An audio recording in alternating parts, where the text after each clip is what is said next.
Hey, welcome to the sexiest channel on YouTube. On YouTube. So right now we're gonna learn what's average velocity and instantaneous velocity. So these are two very important concepts to understand in motion in physics, or basically in how things move in the universe. So these are two very important concepts. Now let's get to it. So you have probably heard about average speed, right? It's like the typical sign that you see on the street, which says 50 kilometers per hour. So that's average speed. Now, average velocity may sound like the same thing, right? I mean, a lot of people use it in everyday life as if they were both the same thing. But no, physics tells us that's not the case. And this is the why.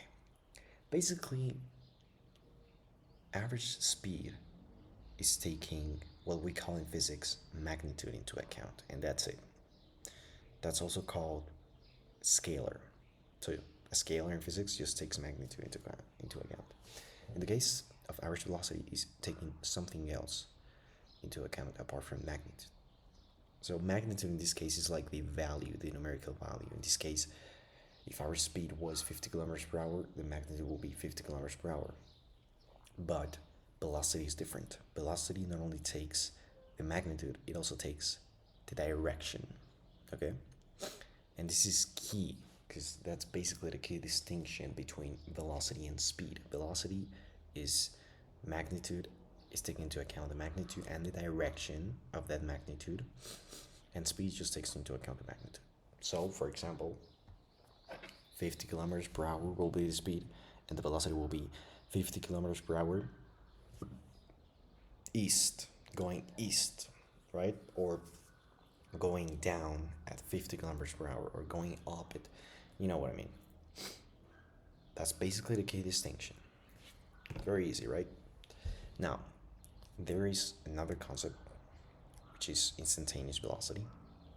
So, instantaneous velocity in this case is more interesting because, as its name implies, we're talking about what is the velocity at the same at an instant in the point of time. Because in the case of average velocity and average speed, we are measuring them at a certain moment in time.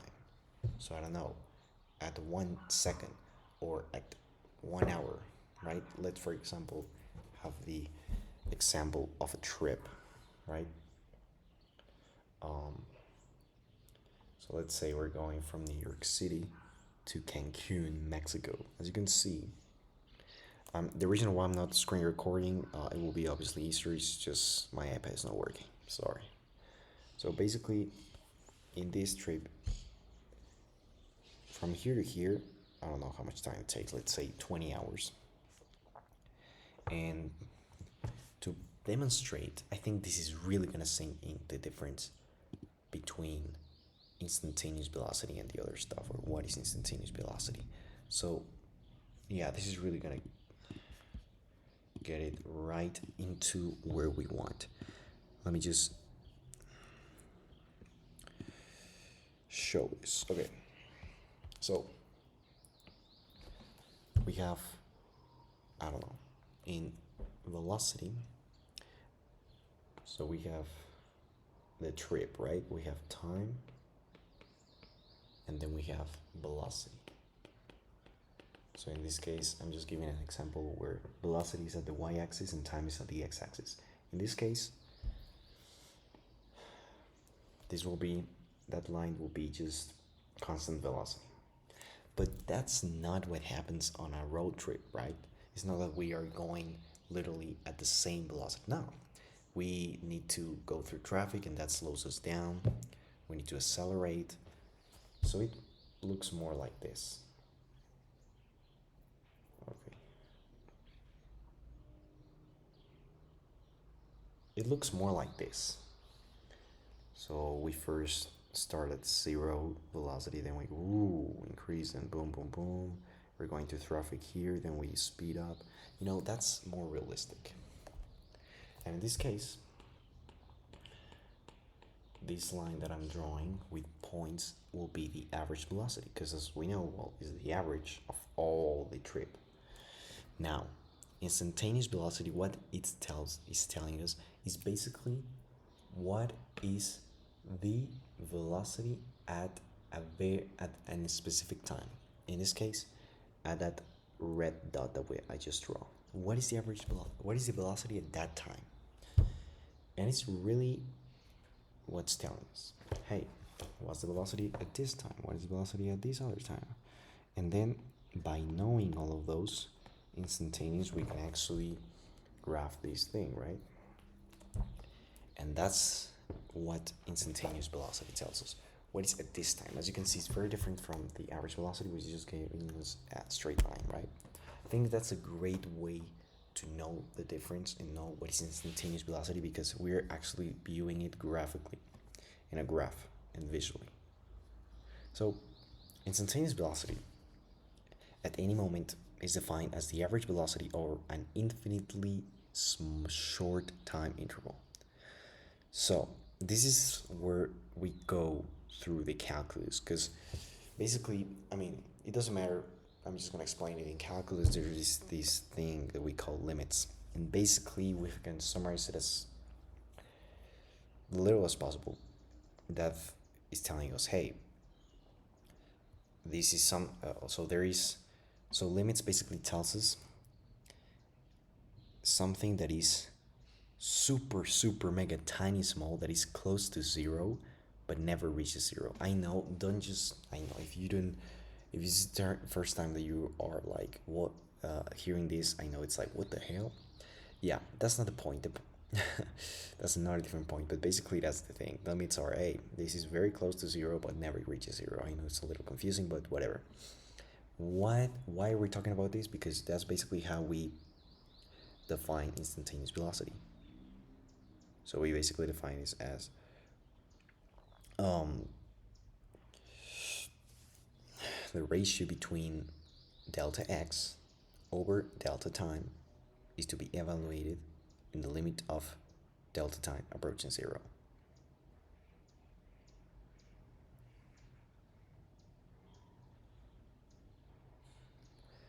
So in this case will be time approaching zero, right? So we can see in the graph, time at this given moment, well, there's no time there. It's like, boom, this moment. So that's instantaneous velocity. And it's very useful because we can just actually know what really happens, for example, on a trip, right? How the velocity changes over time. So that's it, right? Now, let me do a quick example and quick problem to explain the case, the difference between average velocity and average speed, just to wrap up. So let me just bring up the problem. So let's say this problem: a horse trots away from its trainer in a straight line, moving 38 meters away in 9 seconds. It then abruptly gallops halfway back in 1.8 seconds. Calculate A, its average speed, and V, its average velocity for the entire trip, using away from the trainer as the positive direction. So I already graphed it right here. Basically, positive direction is going here, and the trainer is right here. Okay, trainer is right here, and it's going 38 meters and then going back 19 meters, which is half of 38. And here it's going 9 seconds, and from here to here it's going 1.8 seconds. Now, this is basically the vector. So the arrow over this symbol means vector. And the reason why I just cutting here is because vector just cares about basically this is representing the displacement, which just cares about the final position. What is the difference between the final position and the initial position? So the final position is this one, the initial position is this one. That's happening. And I already did the math here. So it's asking us, what's the average speed, what's the average velocity? Well, the average speed, we know it's distance over time. The average velocity in this case is delta x, which means displacement, and delta t, which is basically time interval, right? It's very similar to displacement. Displacement, as I said, is what's the difference between the final position and the initial position. In the case of delta t, or time interval, is what's the difference between the final time and the initial time. So in this case, in order to get distance, well, we need to get what is the total distance. Total distance is 38 plus 19, which is 57 meters. And then total time is 9 seconds plus 1.8, gives us 10.8 seconds. So that with those two values, we get what's the average speed. And at the end of the day, the average speed got us to 5.2 meters per second. Now, in the case of average velocity, we need to first get the displacement. The way in which you get the displacement is obviously, okay, what's the final position? Okay, final position is 19, and the initial one is 0 meters. So in that case, the displacement is just 19 meters. In the case of time, it's very similar. So the final time is 10.8 seconds, and the initial is 0 seconds. Now, it seems a little like not useful to actually do this, like, oh, I mean, why are we doing this if we already obviously know that the initial time is 0? Well, there are certain situations in physics where that's actually not the case, where the initial time is 50 seconds.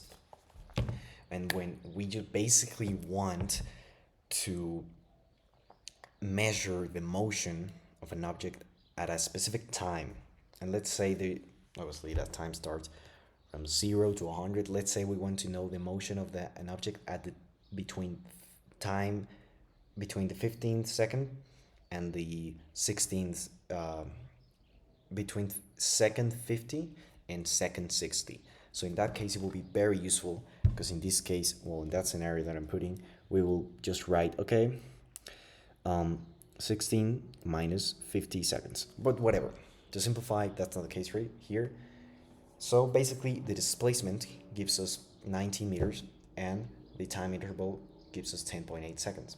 So now we divide, as you can see, the velocity, displacement over time interval. That gives us 1.75 meters per second. As you can clearly see, it's different. Like average speed, in this case, the value is different than average velocity. Okay? This line over the thing means average. So that's not the same as the line here. This is not even a line, this is an arrow. An arrow over the symbol means vector. A line over the symbol means average, but whatever. And that's basically a great example to just actually with math prove that average velocity is different, because average velocity is also taking into account the direction, right? So in this case, in our problem, the direction is that it's first going that way, then going this way, and that is taken into account by velocity. So yeah, that's basically the primary things that I can say about average speed, average velocity, and instantaneous velocity. These are very fundamental and important concepts to understand when doing motion analysis in physics. And at the end of the day, these are examples in one-dimensional motion. So the most accurate ones will be three-dimensional and whatever, but yeah, that's basically it, and hope you understood it. Bye-bye.